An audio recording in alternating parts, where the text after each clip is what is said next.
The story of the kings and queens of England is more surprising than you might think. It's a fine drama, 1,000 years of tales of lust and betrayal, of heroism and cruelty, of mysteries, murders, tragedies, and triumphs. And it's also quite unlike the history of other countries' royalty. The thing about the kings and queens of England is that they're totally different from anywhere else, which probably explains why they're still in business when almost everywhere else they've either been given the chop or have stopped being regal. This programme looks at England's monarchs from the death of Queen Anne to the accession of Victoria. Well, Britain's monarchs, actually. And if you look at Europe at the start of this story in 1714, you'll see just what I mean. A European king is an absolute ruler. Louis XIV, Peter the Great, Philip V of Spain, Frederick William of Prussia, all men of unlimited power. It's not like that in Britain. Queen Anne has died. There are no Protestant Stuarts left. The Protestant line to the English throne now passes through James's granddaughter, Sophia, who had married a German prince with the title of Elector of Hanover, and then from her to her son George Louis, who's inherited that antiquated title. Into one quarter of the royal coat of arms pops the amazingly complicated device of a 54-year-old German princeling. And when he comes to England for his coronation, he knows perfectly well that he's not going to be anything like those other rulers. He will be almost powerless. So it really doesn't matter that he can't speak a word of English. At the opening of Parliament, King George stood in silence while his words were read by the Lord Chamberlain. The crown that had belonged to Normans, French Plantagenets, Welsh Tudors and Scottish Stuarts had now passed to the German Hanoverians. The new king's son, George Augustus, arrived from Herrenhausen to take his seat in the House of Lords as Duke of Rothesay, heir to the throne. Before leaving Germany, he proudly declared, "I have not a drop of blood in my veins which is not English." Rothesay, of course, is a Scottish dukedom. George Augustus did share one trait with his father's English subjects, a hearty dislike of King George, and for the same reason. 20 years before George became King of England, something very mysterious had happened to his wife's best friend, the dashing Count Königsmarck. His wife, Princess Sophia Dorothea, had come to detest her husband, who spent his time either engaged in endless European wars or enjoying his various mistresses. Königsmarck tried to help her escape from Hanover. He failed. The Count simply disappeared from the face of the earth, and the princess was banished and imprisoned. Her son, George Augustus, never forgave his father. In fact, father-son detestation would be the defining mark of the Hanoverian dynasty. They thrived on it. The English weren't too keen on that sort of behaviour either. They might have been more sympathetic if they'd approved of the two mistresses that George brought with him, but they called them the Maypole and the Elephant, and decided they were simply greedy Germans with their snouts in the trough. And there were Scottish noblemen who thought that with George lacking support in England, this might be an opportunity to hand the throne back to the Stuart family, and in particular to James II's son, living in France and known as the Pretender. The French thought this would be a great idea. Louis XIV's mistress, Madame de Maintenon, even presented him with a song to be sung on his accession. It had originally been written for Louis to celebrate his recovery from a surgical procedure on his bottom. She translated it for the man who should, she thought, be James VIII of Scotland, and, why not, James III of England. God save a gracious King, long live a noble King, God save the King. The song turned out to be a bigger hit than the man. The Jacobite Rising of 1715 was a complete flop, and after spending a couple of months wandering around the Highlands, James went home to France. George's throne was safe. He spent every winter in Hanover and left the government of England to his ministers. His own work was done by a new figure, the Prime Minister, a politician acting as a king's substitute. The first man to take on this role was Robert Walpole. Since Walpole didn't speak German, the pair of them communicated in schoolboy Latin. King George died a sudden death in 1727 while in Hanover, aged 67.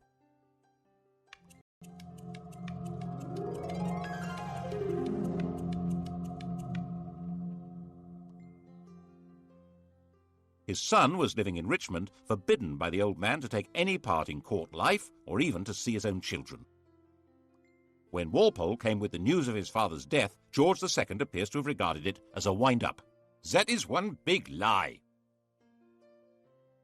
But the outcast prince was indeed now George II, by the grace of God, King of Great Britain, France and Ireland, Defender of the Faith, Elector of Hanover, Duke of Brunswick-Lüneburg and Duke of Celle.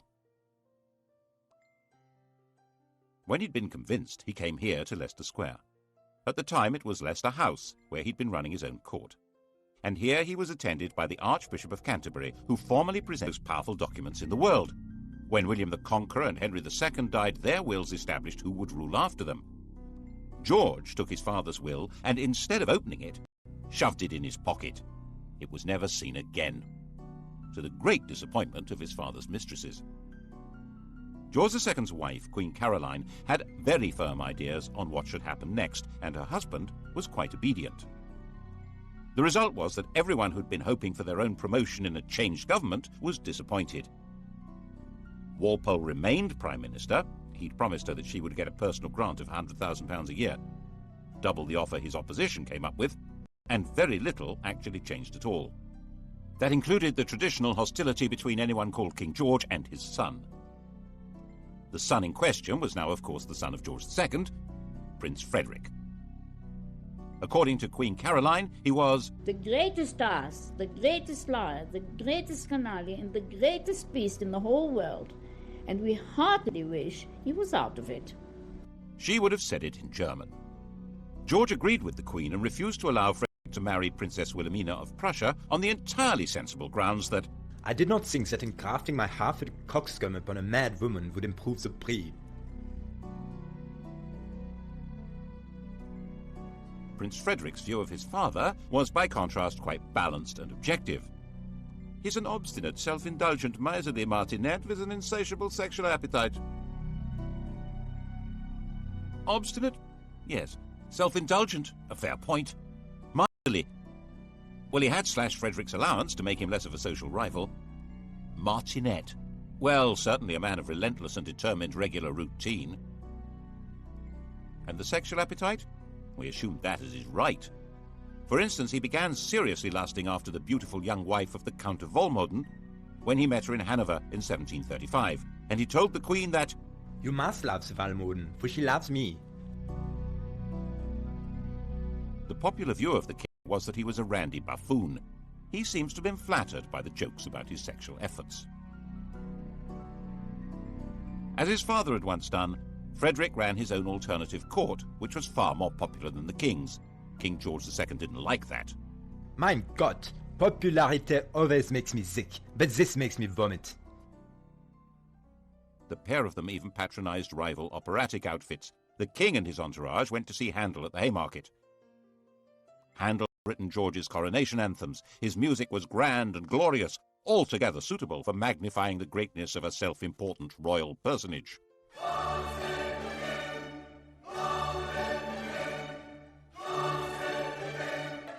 The prince and his crowd stayed away. They went instead to the Theatre Royal in Lincoln's Inn Fields. That was where opera was being transformed into popular musical theatre. The biggest hit was The Beggar's Opera, a vigorous tale of the criminal classes, which lots of people said was intended as a satire on the court and Walpole's government. When you censure the age, be cautious and sage, lest the courtiers offended should be. If you mention vice or bribe, 'tis so pat to all the tribe. Each cries, that was levelled at me. It was all very entertaining, watching royalty playing out their family quarrels, but they were not quite reduced to the level of powerless performers. King George was a fighting man, like his father, head of the army, and very much engaged in the quarrels between the rulers of continental Europe. Walpole tried hard to keep him out of wars, but in 1739 the king got his way, and England went to war with Spain. This was the start of a steadily growing involvement in the power struggle between France, Prussia, and the Habsburg Empire. Its culmination for George came in June 1743. He found himself under attack by the French at a German village called Dettingen. His horse bolted, but George stood in front of his troops, waved his sword, and made a rather ponderous but actually rather brave little speech. Now, boys, now for the honor of England. France behaved bravely and the French will soon run. And so he became the last English king to lead his troops in battle. It was a fierce fight, and George emerged a bit of a hero. But he didn't rule the country. Governments and ministers came and went not because he wanted them, but because Parliament wanted them. In fact, George called himself a prisoner on the throne. In 1745, he played no part in the battles of Prestonpans or Culloden, which were far more important to the throne than the Battle of Dettingen. After all, they were battles for the throne itself. The cause of King James Stuart, the king who'd fled from William of Orange in 1688, had never been forgotten by the Scottish Highlanders.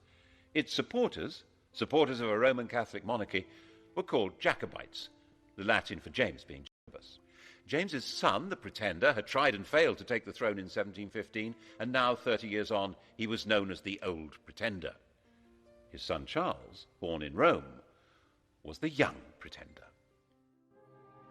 Bonnie Prince Charlie to his supporters, Charles Casimir was 25 years old, pale, thin, romantic and brave. And he decided that George was so unpopular it would be a doddle to take over. He turned up at his own expense in the Hebrides and summoned the Scottish clans. Most of them responded, but out of a combination of loyalty and desperation rather than conviction. Enthusiastically welcomed into Edinburgh and roundly defeated the government army at Prestonpans. The news created a passion of patriotism when it reached London. The city might have lampooned the court and sneered at it, but this was different. That evening the king was visiting the theatre, the King's Theatre, Drury Lane, and the orchestra struck up a tune which they'd just got hold of. God save a gracious king, long live a noble king, God save the king. The audience loved it. None of them knew that it had been the Old Pretender's music, or the King of France's. The song had changed sides and became the national anthem. Actually, it became everybody's anthem at one time or another. Frenchmen, Germans, Russians, Swiss, Liechtensteiners, Swedes, Danes, and Americans have all swelled with patriotic pride to exactly the same tune. But when God Save the King became London's big hit, it was because no one could see how the king would be saved any other way. Marshal Wade, the best officer in the government army, said that Scotland was lost and England would fall prey to the first comer. Lord, grant that Marshal Wade may by thy mighty aid victory bring. May he sedition hush, and like a torrent rush, rebellious Scots to crush. God save the King. The rebels took Manchester, then Derby. London trembled, but not as much as the clansmen. They'd marched expecting England to rise in their support and the French to invade. Instead, they had no support at all. Most fundamentally, they realized that the English would never accept a Roman Catholic king. They'd outflanked a large English army, but it was now on their tail, and another was coming up from London. So back they went, and the clansmen were finally slaughtered in their thousands at Culloden in April 1746. Charles hid out for months in the Scottish Islands, hunted through the mountains by troops and with a price on his head, but protected by tribal loyalties until he finally escaped back to France. And the clan culture of the Highlands was systematically and ruthlessly extirpated. Clans were dispersed, their leaders imprisoned or executed, plaid and weaponry and bagpipes were banned.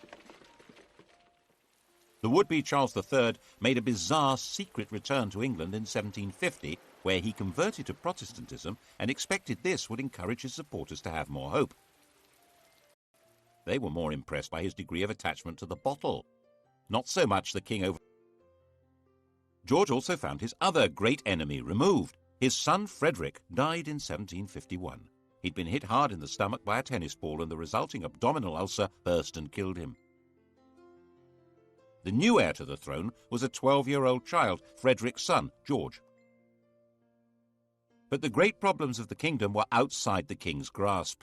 His country was now a great imperial trading power, with huge involvements in India, the East Indies, North America, and the Mediterranean. So was France.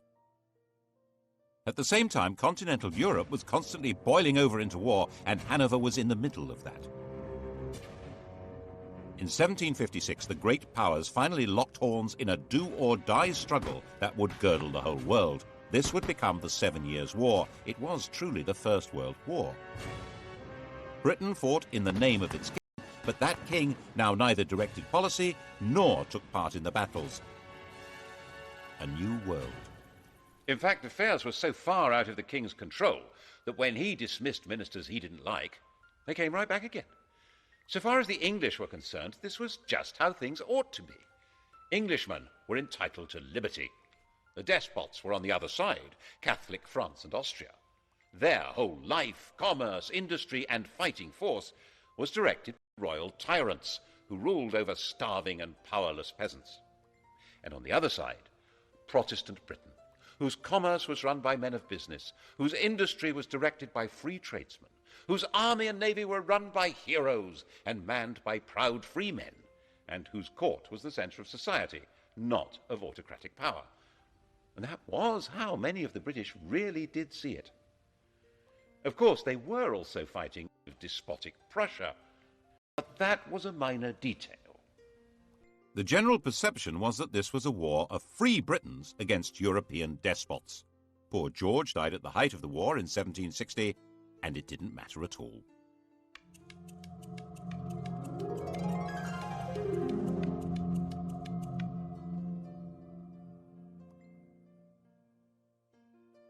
His grandson, now George III, was 22 years old. He had been brought up by his mother, a German princess, in her imitation of the very deferential court of Hanover. He learned the European idea of what a king should be, an enlightened despot whose power was absolute and was to be used for the benefit of mankind. This was, of course, very far from the English notion of kingship, in which the king was the leading figure in society, but whose power was entirely controlled by Parliament. He immediately set to work as a bossy, quick-speaking man. He read widely. He was fascinated by machinery and agriculture. He was a man delighted by the agricultural and industrial revolutions, and he was determined to restore the crown to what he saw as its proper position, a position abandoned, in his view, by Georges I and II. Unlike them, he'd been born in England and spoke good English, even if his grasp of grammar was ropey, and he had no old or young pretender to challenge him. At the opening of his first parliament, he declared, "Born and educated in this country, I glory in the name of Britain." Parliament was controlled by one party, the Whigs, effectively an oligarchy of rich men who ran the country by a system of bribery, patronage, and nepotism.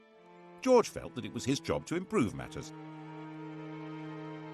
And so began the most catastrophic reign since James II. If it hadn't been for George III's attempt to turn back the clock, the inhabitants of New York might still be using British passports, and the inhabitants of Los Angeles and Miami, Spanish ones. Now there's a thought. To break the power of the Whigs, he set about creating what was almost his own political party, a group of MPs known as the King's Friends. He took back the power of distributing positions and favours from the government and did it himself, so he soon built up a collection of political dependents. His first objective was to bring an end to the war. He didn't at all share the anti-French views of the Prime Minister, William Pitt. It took a lot of political manipulation, but in 1763, with Pitt removed from power, a peace treaty was signed. By this stage, the war had actually been won. Pitt's policies had resulted in Britain becoming the dominant colonial power in the world. Britain was more or less undisputed ruler of North America, India, the Caribbean, and much besides. And George took the credit, the glory, and tried to take control. At the end of the 7 Years' War in 1763, the King of England ruled over more of the world than any man since Genghis Khan, an empire about 5 times larger than Rome. Of course, he wasn't in the position of an Asiatic tyrant, or even your common or garden European despot. His control would have to be through Parliament. His power was limited to choosing ministers, and even that wouldn't work if Parliament and the country wouldn't stomach them, as George kept finding out. His solution was to do all he could to increase his own influence in Parliament, in effect get stuck right into political intrigues. Since it was illegal to report parliamentary debates, people became very suspicious of what was going on. He spent huge sums on trying to influence elections and would even personally go out canvassing. On one occasion, for instance, bustling into a draper's shop, saying, "The Queen wants a gown," announcing who to vote for, and rushing out again. When things went wrong. When Parliament rejected a bill that would have helped the Spitalfields weavers, the weavers marched off to find the king at Wimbledon. Shades of the Peasants' Revolt. George listened to their complaints and persuaded them to go back home. But when they realized he wasn't going to help, they rioted, and he personally ordered out the troops. He said he would put himself at the head of the army or do anything else to save his country. He also had a hand in creating the notorious Stamp Act of 1765, which tried to make the English colonists in America pay a tax on paper. This was the moment at which the whole language of politics began to change. One Virginia colonist declared, "Caesar had his Brutus, Charles I his Cromwell. May George III profit from their example." The Cromwellian revolution of the previous century had certainly been driven by the connection between taxation and liberty. The issue now was that the 13 English colonies in America had their own governments, run by their own local oligarchies, and raising their own taxes. The idea that they could be taxed by the oligarchy in London, headed by the king, was totally outrageous. They would have no way to influence what was done or what they had to pay. Colonists who supported the government were threatened by their compatriots. Some were tarred and feathered. And by the time the act came into effect, there wasn't a single person who'd accepted the job of commissioner to collect the tax. It had to be repealed. There was similar alarm in England, as in his attempt to control Parliament, George arrested his leading critic there, John Wilkes. Mobs rioted in the name of Wilkes and liberty and threatened the king. Wilkes was released, and it was established that there was a legal right to report and criticise what happened in Parliament. But by 1770, he had created the political system he wanted. The political parties had collapsed, and he had a docile chief minister, Lord North, with a parliamentary majority through whom he could run things the way he thought they should be. George liked running things. Popularly known as Farmer George, he took a very close interest in modern farming methods, developing animal breeds and new crops. These were the same modern farming methods which, by enclosing common lands and creating large self-contained farms, were breaking up village communities all over England and creating a new class of half-starved, landless wage labourers. Bad harvest didn't help, nor did a collapse in trade. The colonists in America were showing their anger by refusing to import anything from Britain. Lord North decided the best thing to do was repeal all the taxes on them except for a symbolic tax on tea. 3 years later, he arranged another Act of Parliament to try to help the East India Company sell more tea in America, and radicals in Boston retaliated with a symbolic Tea Party, at which men dressed as Native Americans. The reaction in England, stirred by the popular press, was that the colonists must be punished. George certainly shared that view. Laws must decide whether they are to be subject to this country or independent. Misunderstanding the strength of feeling and of organisation against them, the government tried to use too little force and triggered a full-scale rebellion. The rebel colonists proclaimed their independence in 1776, and with the backing of a large part of popular opinion in England, George was determined to fight them and crush them.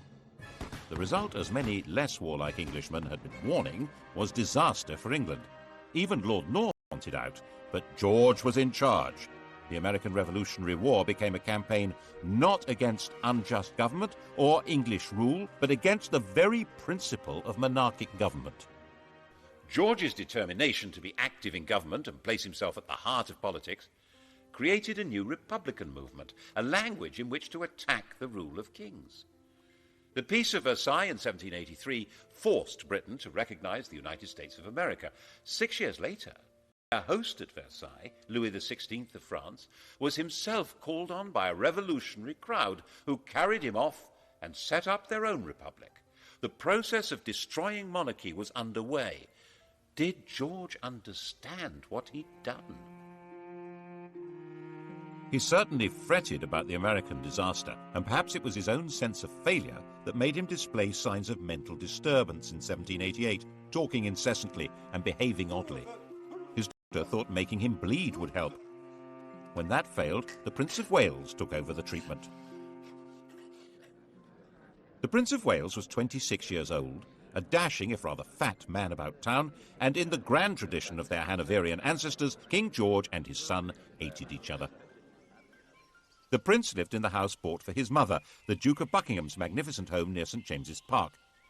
It was still called Buckingham House. He liked it so much he eventually built a rather dull palace for it.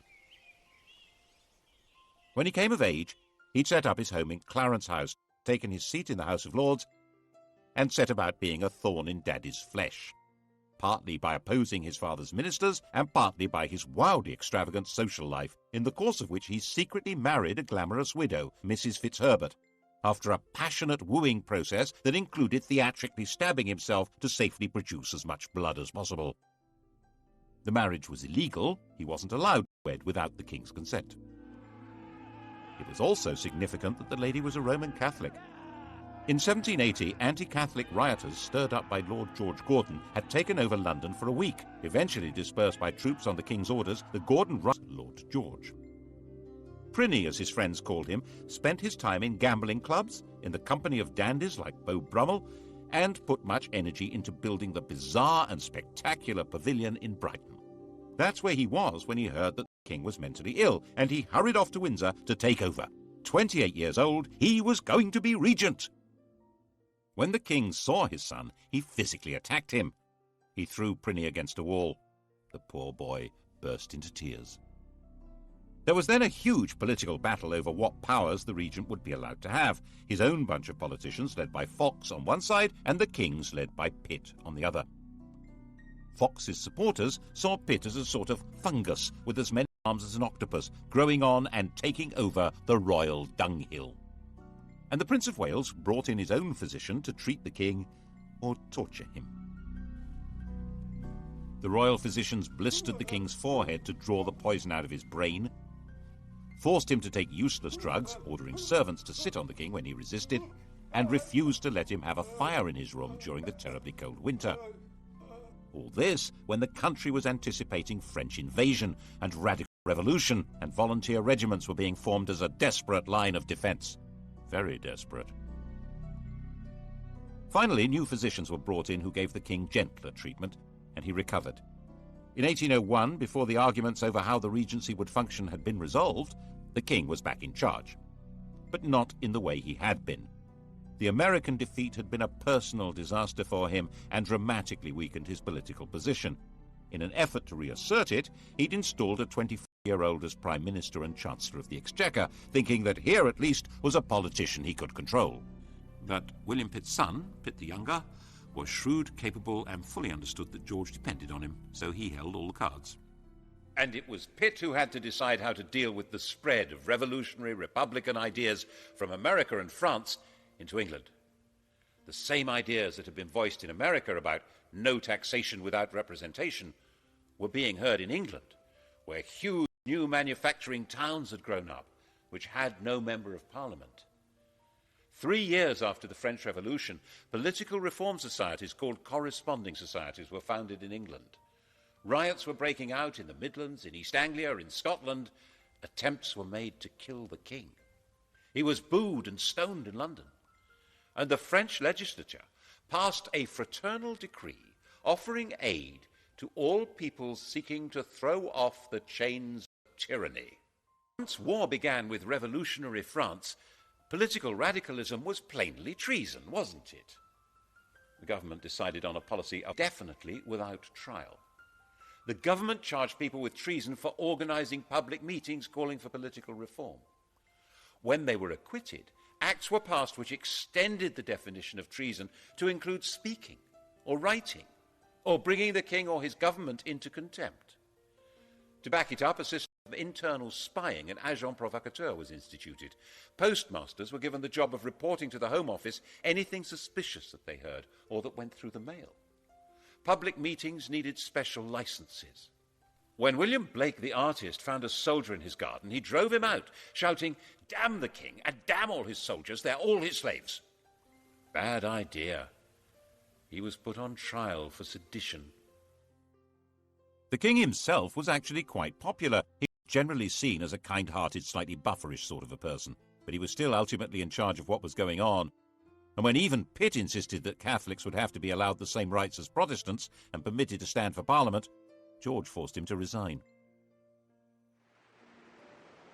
The issue had come to the fore because of Ireland. If England had some potential revolutionaries, how many more had Ireland, a land where an oppressed Catholic majority were ruled by imported Protestant colonists and an ideal staging post for a French invasion? In 1801, Ireland was incorporated into Great Britain, creating the United Kingdom. It was an attempt to make Ireland more secure. The fact that at the same time the king formally abdicated his meaningless title of King of France shows exactly where the threat was coming from. But if Ireland was to be truly united with England, there would have to be Catholic emancipation. And King George wouldn't have it. Whatever might have happened could not have been worse than what did. Ireland still bleeds now. The shadow of George III lies over the history of the world more darkly than most people realize. As with the American disaster, it seems as though one part of his mind was determined to make him feel the full weight of his responsibility, and once more his mental state degenerated. He made a slow recovery, enough to sack his ministers in 1805 when they tried to lift the restrictions on Catholics becoming military officers. But he was becoming blind and infirm, and in 1810 his mind finally collapsed.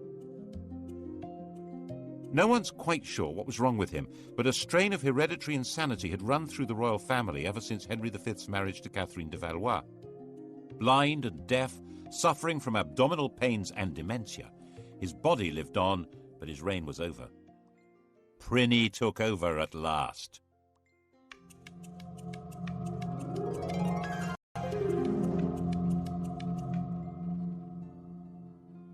The European monarchy had been transformed.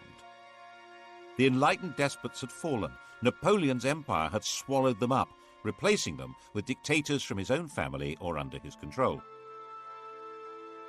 Even Hanover had been overwhelmed. The Tsar still survived, but Napoleon was about to invade Russia. Britain stood virtually alone. And in Britain, the ancient principle of the royal prerogative was now in the fat, clammy hands of a gambling, massively indebted, roly-poly dandy with a passion for show and splendor. But the military genius of Wellington and Nelson didn't need a king to guide it. So under his uninspiring, even ridiculous leadership, Napoleon was defeated and the decrowned heads of Europe were brushed down and put back on their thrones. Why, the ruler of the United Kingdom even became King of Hanover. Prinny had been against everything his father stood for. But now he was in power, he suddenly adopted all his father's political principles, especially his determined opposition to letting Catholics have civil rights and to any reform of Parliament. Elections were basically a farce, with some MPs representing constituencies with almost no voters, and the vast majority of people unrepresented. The king thought this was fine. Lots of other people didn't. And this became a desperate issue in the years after the Napoleonic War. There were thousands of unemployed ex-soldiers. There was an agricultural depression made worse by the terrible summer of 1816, and there was increasing unemployment due to the use of new machinery. And the Prince of Wales's appetite for luxurious silverware and furniture grew mountainous. Graffiti appeared saying death or the regent's head. At the end of 1816, there was a full-scale riot in London aimed at setting up a radical government. The next month, the Prince Regent's carriage was mobbed on his way to open Parliament. The grim apparatus of repression was revived. The death penalty was restored for unlicensed public meetings. Printers of seditious material were to be seized. There was plenty of seditious material. The Prince Regent was a laughingstock. The flood of caricatures and satires was unstoppable. Extravagance was spectacular. A few years earlier, the government had agreed to clear his huge debts on condition that he made a legal marriage. The victim selected was his cousin Caroline of Brunswick, a charming, friendly and unassuming young lady who was also a bit of an exhibitionist. He spent the wedding night drunk. After 9 months to the day, Caroline gave birth to a daughter, but by then her husband had long abandoned her. He devoted himself to the pursuit of motherly mistresses and treated Caroline with a and the Brighton Pavilion made that declaration loud and clear. George III finally died in 1820, having notionally reigned for 60 years, the longest reign until Victoria. And he was 81, the longest life of any British ruler so far.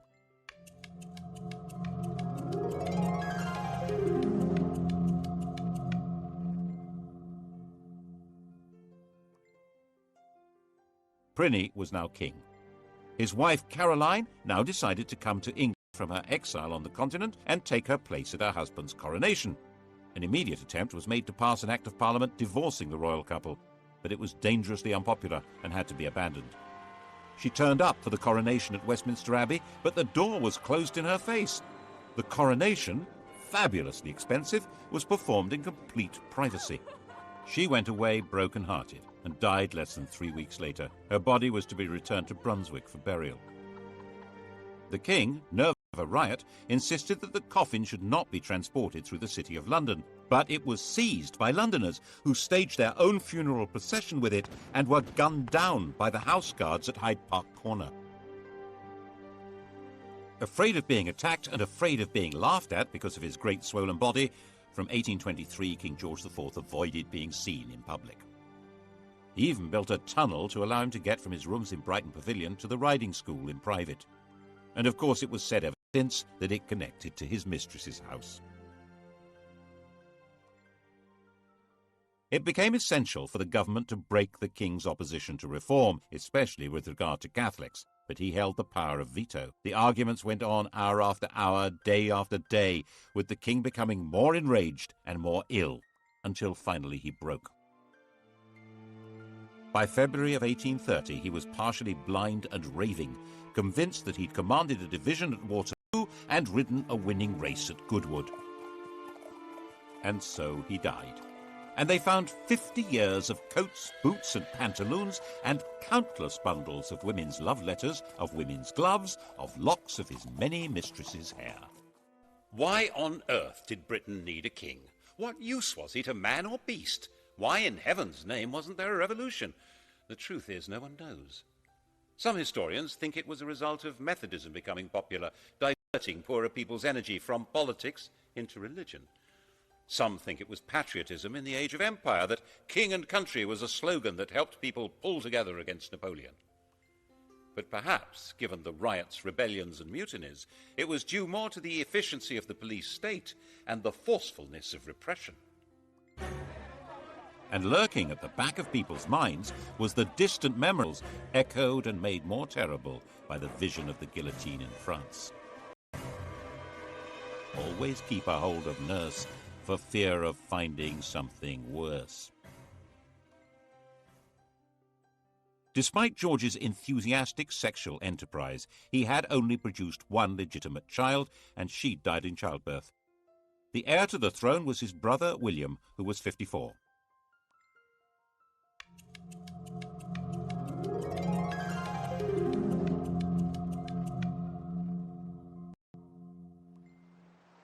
He had been sent into the Navy as a young man, where he developed into a severe disciplinarian and a stickler for etiquette.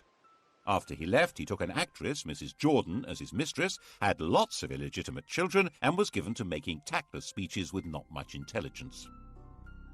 He eventually had made a royal marriage to another German Protestant princess, and Mr. King and Mrs. Queen lived at Bushey to the north of London, like a quite ordinary couple. Insisted that his coronation should only cost 1/10 of his brother's, and he was known to give people a lift in his carriage. All this made him rather popular, but when it came to parliamentary reform, he turned out to be as resistant as any other Hanoverian king. By now the popular pressure for changing the voting system into something more representative was virtually irresistible, giving more men the vote, having MPs for the new towns and secret ballots. This would give the Commons more power, so the House of Lords was resisting it, and William sided with them. By 1832, there seemed a real possibility of civil war or revolution. It's possible that if the royal family were part of the aristocracy, as in every other country with a king, that would have happened. But the king and queen had their family roots in Germany, and there was no natural alliance between them and the great aristocratic families. William was weak and was forcefully persuaded to give way, and Britain was started on the road to democracy. After the Reform Bill of 1832, with no more rotten boroughs and greatly reduced scope for electoral corruption, it was no longer possible for the king to play politics inside Parliament to the same extent. The monarchy would now be forced back into its constitutional box, and it was no longer sufficiently dangerous to be worth the trouble of a revolution. When he died in 1837, William's legitimate children were already dead. The heir to the throne was the daughter of his brother Edward, a young girl of 18. She would make a demure and pretty little queen who could leave the business of running England to the professionals. Couldn't she?